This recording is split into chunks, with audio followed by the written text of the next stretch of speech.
இப்போ ப்ராக்டிக்கலாக நமக்கு ஒரு டவுட்டு. முதல் பையன் சிம்ம ராசியில் பிறக்கிறாப்புல, சூரியன் ஆட்சி. ரெண்டாவது பையன் துலா ராசியில் பிறக்கிறாப்புல, சூரியன் நீச்சம். ஜாதகத்தில் சூரியன்கிறது அப்பா. ஒரு பையன் அப்பாவுக்கு சரின்னு சொல்கிறாரு, இன்னொரு பையன் ஜாதகம் அப்பாவுக்கு மோசமாக இருக்குது. இப்போ எது பழிக்கும்? நல்லது பழிக்குமா, மோசமானது பழிக்குமா? சரி, முதல்ல இந்த அப்பா என்ன ராசின்னு பார்த்தா, அப்பா தனுசு ராசின்னு வச்சுக்குவோம்.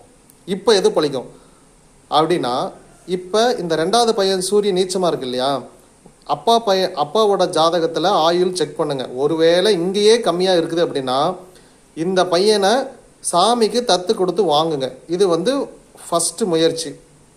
ரெண்டாவது, அப்பாவுக்கு ஆயுள் நல்லா இருக்குதுன்னே வச்சுக்குவோம், பிரச்சனை இல்லை அப்படின்னா இதை நினச்சி நீங்கள் பயப்படவே தேவையில்லை.